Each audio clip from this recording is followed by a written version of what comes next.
Welcome to this week's Reddit reply. We're going to dive into a bunch of different stuff, including ranking faction traits.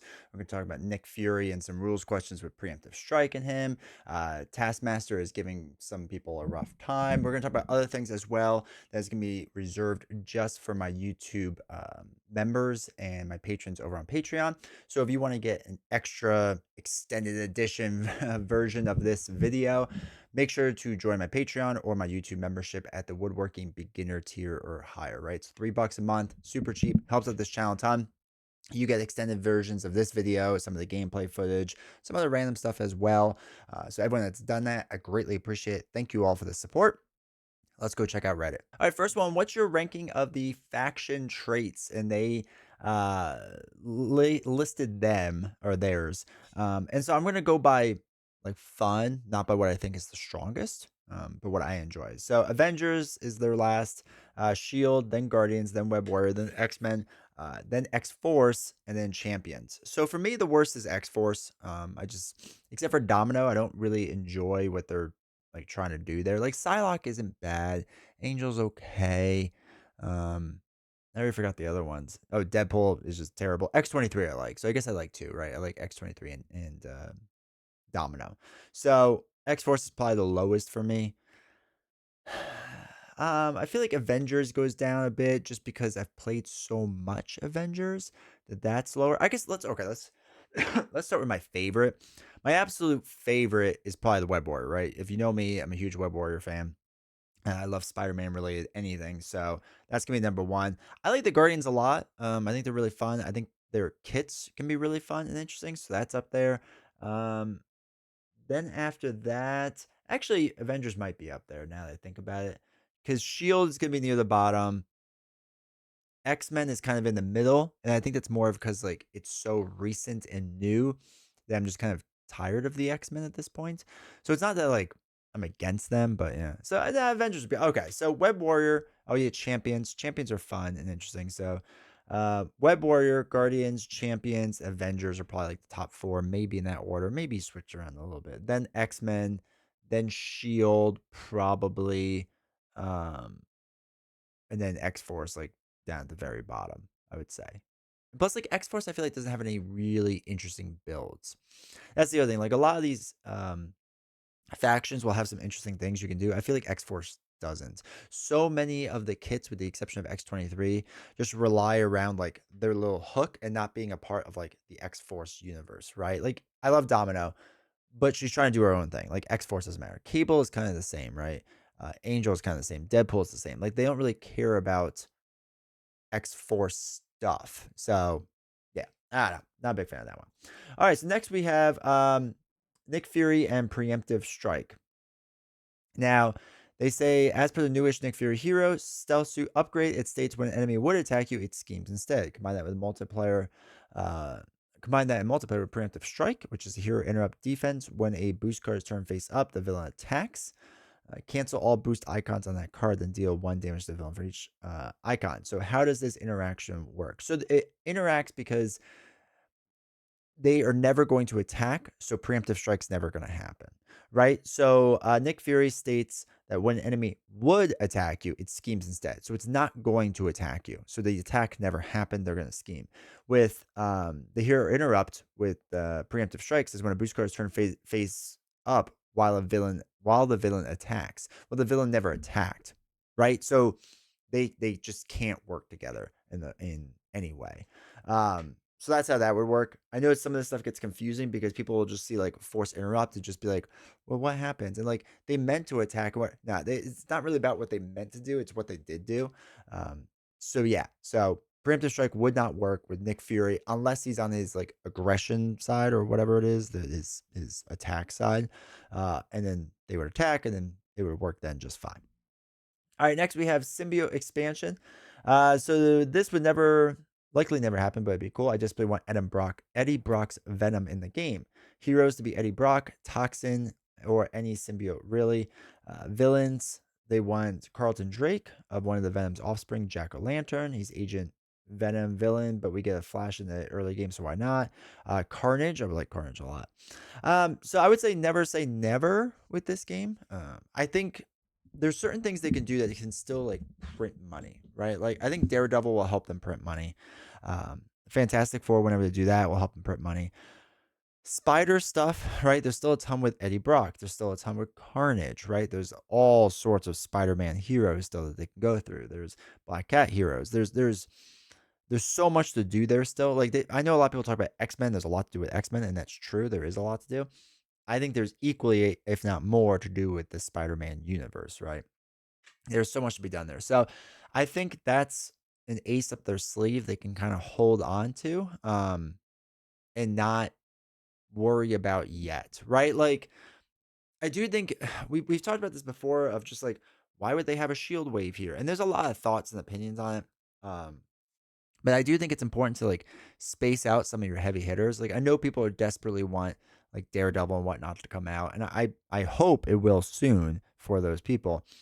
But I think they also worry that like if they're out of the quote unquote A-list celebs, what do they do? And I know a lot of people that are deep in Marvel like lore will be like, well, like Hercules is still like a really awesome hero and it's got a really great story and whatnot. And it's like, yeah, maybe, but we're talking about a mainstream board game, and a lot of people that are joining this game, I would think, like are casual Marvel fans. Like I'm a casual Marvel fan at best, right? I've watched the vast majority of the movies. I've read a few comic lines, especially the ones that enjoy me, like Spider-Man stuff, but I don't really worry about the other stuff. Like I may know more about Marvel than most people in this game, and I don't know much about it. Like compared to people who really know Marvel stuff. Like I'm not gonna pretend to be like I'm some Marvel expert. Um, but the reason I bring all this up is just because I think they need to space out those heavy hitters, because if they do all of it in the beginning, then no one's gonna buy anything again. And then if they do what most likely is their plan to re-release older heroes, like have Captain America and Doctor Strange again, I don't know how the casual fan rebuys it, because they go, well, it's the whole meme of like, Mom, we already have a Captain America at home type thing. Um, so they already have it. So would they rebuy it? I don't know. Would diehards like us who collect everything rebuy it? Yeah, probably. Would it help get new people into the game eventually? Yeah, maybe. Maybe. I don't really know. But anyway, with that being said, I wouldn't say never to this. I do think there's a shot of Carnage happening. Boggs, who I think has come back to help them, from what I understand, with some stuff. I believe Boggs is the big Spider-Man fan from last I read. Like he did Sinister Motives, and he did it because he really enjoys Spider-Man stuff. If he comes back, there's always a hope that they could do more Spider-Man stuff. So I'm gonna hold on to that hope, and we'll see. All right, Taskmaster is kicking my butt. Any general tips and tactics for beating Taskmaster? Um, you want the side schemes to come out. So this first person says one way or another to play them as often to get the allies. The allies help. Don't flip down with Taskmaster. I feel like a lot of people, when they struggle with this game, especially in solo or two-handed, is just they flip down a ton. And it's cool because you get a higher hand size. Higher hand size is better. You can heal. Healing is good. But generally speaking, you probably don't want to flip down that much. Taskmaster, I feel like most people that have a hard time with Taskmaster is because they're flipping down so often that they're just getting like the free hits. So like if you heal 3 and then flip up and Taskmaster does 3 damage to you off the boost card, like that whole flip down was almost pointless. Plus now you have scheme to deal with. You have to like kind of catch back up, right? Like you're all over the place now. So I feel like anyone that struggles with Taskmaster, check how many times you're flipping. Try to flip like rarely, like really rarely. Especially with two-player, if you're both flipping a ton, then you're getting through the encounter deck faster, which is going to start getting acceleration icons or tokens, not icons, acceleration tokens, yada, yada, yada. It keeps just compounding the problem. So that would be my suggestion. Don't flip down. Like flip down if you absolutely have to, but try not to do it that often. Get cards that heal you on your hero side. That's huge, like first aid. All right, heroes you want to be added. So their top three is they went Daredevil, they went Loki, and they went Blade. I'm fine with all those, 100%. I'm still on Team Kool Aid Man. I still really want Kool Aid Man to be in this game. I think it'd be hilarious, and I'm here for fun at this point, not for like super tight mechanics and whatever. Like I'm here to have fun, and if they can make that fun, then I'm here for it. I also want Squirrel Girl, hashtag Nut Punch. I think that'd be fun. I would like more X-Men stuff eventually. Like not yet. I was one of those people that just got overwhelmed with X-Men stuff, so I'm kind of done with that. But like Emma Frost, I do want eventually. I want Beast for the Beast fans out there. Like it's weird that one of the original X-Men wasn't added. Um, so Anyway, Blade, yes. Punisher, up there. Daredevil's up there. I'm not as big into Fantastic Four as a lot of people, but I know a lot of people like Fantastic Four, so I would like to see them in there for him. Loki, I've never been a big fan of. Even in the MCU, I mean, I didn't watch the show. I don't have time to watch the show, so he's not one of those things like I really got into. Like the movies, he's fine. I never watched the show, so yeah, I have a guess jaded perspective of that. Professor X would be nice to play as. It would have been fun to play as him. So there's a few options. I think. I'm sure I'm missing some. Again, the whole Spider-Man universe that we've talked about. I think there's a lot there that can be done. So I still, we talk about as a community, like, are we running out of heroes? There are definitely less for sure, but I don't think we're out yet. I don't think we're close to out yet. I think there's still a good amount that can be had and be done. So I'm still hopeful for that. We'll see what the future holds. I will say again, I'm not as excited for heroes as I am for villains. Um, with the Agents of Shield box at the end, they tease a Civil War. Civil War is something I've wanted for a long time. If I'm just gonna state this now, if the villains in that box are a way to play your old heroes, like be amazing. I don't know if they can figure it out. The fifth encounter scenario, Baron Zemo, uh, in that Ages of Shield scenario, right? There's a card that allows one of your old heroes to become like a minion. If they can figure that out, with actual villains. I'm sorry, for actual heroes from your quote unquote legacy cycle. Your old heroes, if they can figure out a way to make those the villains, like that would blow my mind. That'd be absolutely amazing, and I think that'd be a really cool customizable thing you can do. I don't know if it would be like 5 villains set that way, or if it's just like 3 or 4, and then 1 or 2 is like a scenario with your old heroes. I think that'd be pretty cool. I personally, if they take this route, I think Civil War could be one of the best cycles because of it. Even if the heroes aren't as good, there's rumors going around that the heroes are getting leaked or whatever, and that they're not as good and whatever. And I get it. A lot of people play for heroes. I play more for villains at this point. I want good, fun villains, and I think to be able to play my old heroes would be really cool, really exciting, and really fun. So I'm hoping that's what they do for Civil War. If it's just like what Black Panther was in Agents of Shield, like you play Captain America and he has his own deck, it won't be as cool, but I'll still be happy with it. You know what I mean? Like it'll still be cool, but a part of me is like, what could have been? You know? So anyway, I'm more into the villains than anything else, and there's a lot of Spider-Man villains left. We talked about this on the live stream recently at twitch.tv/G20 Woodworking. Um, and if you have Amazon Prime, make sure to link your Twitch account to use your free Prime sub. You can use it on me. It takes money from Jeff Bezos and gives it to me, or use it on Nelson or some other board game content creator, some small content creator. It really helps them out. It's actual money. It helps them out. You're already paying for it if you have Amazon Prime. Okay, so the Spider-Man stuff, there's a ton like Doc Ock. You could do the stuff with him, with Craven, with Hobgoblin. Like, there's so many more villains to still like do, right? To still have in the Spider Verse, Scorpion and whatnot. It's just soon, right? Like, I hope they do it soon because I think there could be a lot of cool mechanics there. All right, do minions activate right away? When do they come out as a boost? Hellfire Pawn came out engaged with a player comes into play engage with me as a boost effect from the villain activation. Does Hellfire Pawn activate right away? Or since he was in play before the villain activate, do I get a chance to deal with him first? No.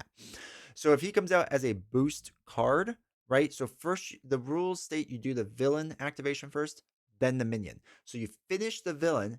Now you check for minions. Oh, there's now a minion. It's not like during the enemy turn, it makes a giant check. It makes a check when you get to the minion part. So it checked during the minion. Oh, there's now a minion. So they activate.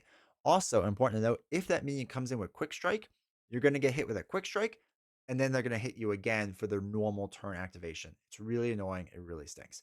What I will say is if the villain attacks you from a encounter card, so like assault, and their boost card is a minion that comes out without quick strike, the minion will not attack you then, right? You're not going through that whole step process again. The villain is just attacking you. That's all that's happening. So it's important to like note when the villain attacks you and when it is. There's two things that can happen there.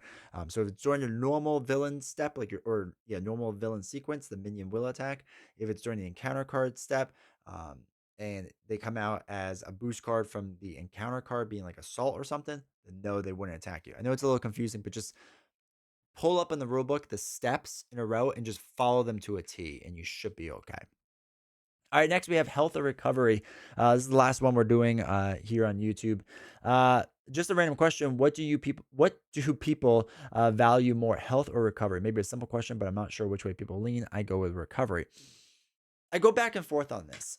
It's interesting because if I do a build around recovery, I think it's pretty strong. But there are times when like I want to flip down and do the big heal, and the recovery cards don't really help me with that. So it depends on the build. I tend to like health more. Like I really lean into endurance, and I really like endurance. I think it opens up a lot with them being able to heal more. Um, like when they flip down, I think personally, especially if you do like a double heal, right? You flip down, heal, and then before you flip up on your next turn, you heal again and then flip up. Not often do I do that, but like if I have a 9 health hero and I'm at 1, 2, 3 health, right? And they heal for 4, then it feels like I'm like wasting it partially versus if they have 12 health from endurance. And it's like, wow, now we're really healing. You know what I mean? So it's very situational. Obviously, there's protection builds that do really well with recovery. I still, if I'm making on expert a push, especially against certain villains, like I can't flip down. So I can't really heal that way. But again, recovery with protection cards, depending on the build goes, it's so almost nuanced to a point. I don't know which way I feel. So let me know down below how you all feel about it. Which do you like more? I feel like early on I did health, and then I switched to recovery for a while, and then I went back to health. So maybe I just take turns and alternate. I'm not really sure. So anyway, I really appreciate you watching this. Make sure to hit the like button, hit subscribe, turn on notifications. We're now going to switch to our patron and member side of the video. Thank you once again to them for the support. If you want to watch the rest of this video, hit the join button down below or use the link down below to Patreon or YouTube memberships. Like I said, it's $3 a month. It gets you access to all the old videos, not just this one and all the other stuff that's there. So thank you all for the support, and I will see you all next time.